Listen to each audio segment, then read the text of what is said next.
If an eligible professional practices with at least one other EP, they can participate in PQRS as a group. CMS defines a group practice as a single tax identification number with two or more EPs, as identified by the individual National Provider Identifier, who have reassigned their billing rights to that tax identification number, or TIN. Please take note that if an organization or EP changes its tax ID number, their participation under the old tax ID does not carry over to a new one, nor is it combined for final analysis. Groups have three different reporting options: the GPRO web interface, registry-based reporting, and electronic health record reporting. A supplemental reporting option is the Consumer Assessment of Healthcare Providers and Systems Survey, known as CAHPS. We will start off by looking at the GPRO web interface option. The GPRO web interface is a program that attributes Medicare beneficiaries to a group practice and pre-populates the system with their patient data.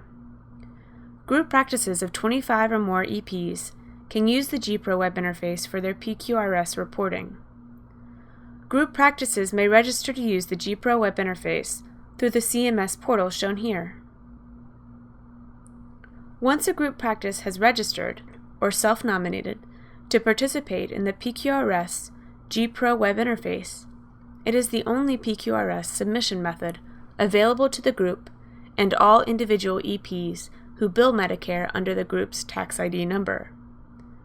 Group practices must register with CMS by September 30th, 2014 to participate in the GPRO web interface, as well as any other group reporting option. All registrants will be considered a PQRS GPRO participant and will be analyzed at the tax ID level. Groups of 25 or more eligible professionals who elect to report via the PQRS GPRO web interface must report on all PQRS GPRO measures included in the web interface. The group must also populate data fields for a specified number of consecutively ranked and assigned beneficiaries. Groups of 25 to 99 EPs using the web interface need to provide data for the first 218 consecutively ranked and assigned beneficiaries. If the pool of eligible assigned beneficiaries is less than 218, the group must report on 100% of their assigned beneficiaries. For each module or patient care measure, information should be reported on the assigned patients in the order in which they appear in the sample. Groups of 100 or more EPs choosing to report through the GPRO web interface must also submit data on all measures included in the web interface. Group practices of this size must provide data for the first 411 consecutively ranked Medicare beneficiaries. Similar to the requirements for groups of 99 EPs and under, should the number of eligible assigned beneficiaries be fewer than 411, the group must report on 100% of the eligible beneficiaries for a given module or measure. Also in the case of groups this size, information on each module or patient care measure should be reported in the order in which assigned patients appear in the sample. However, an additional requirement for groups of 100 or more eligible professionals is that they must report on all consumer assessment of healthcare providers and systems survey measures through a certified survey vendor. Group practices with 2 or more EPs have the option to report through a qualified registry. Note that registry reporting is one of the 2 reporting methods available to groups made up of between 2 and 24 eligible professionals. To be eligible for an incentive, a group must submit data on at least 9 PQRS measures covering 3 NQS domains, while reporting on at least 50% of the group's applicable Medicare Part B fee-for-service patients for those measures. If fewer than 9 measures apply to a practice, the group practice must report on 1 to 8 measures covering at least 1 NQS domain to avoid the 2016 payment adjustment. The Measure Applicability Validation, or MAV process, would apply in this case. Group practices also have the option to report through electronic health records, or EHR. Just as in individual reporting, Groups may report directly from their EHR system or through a data submission vendor. If reporting directly from the EHR product, a group practice must report on at least 9 measures covering at least 3 NQS domains during the 12-month reporting cycle.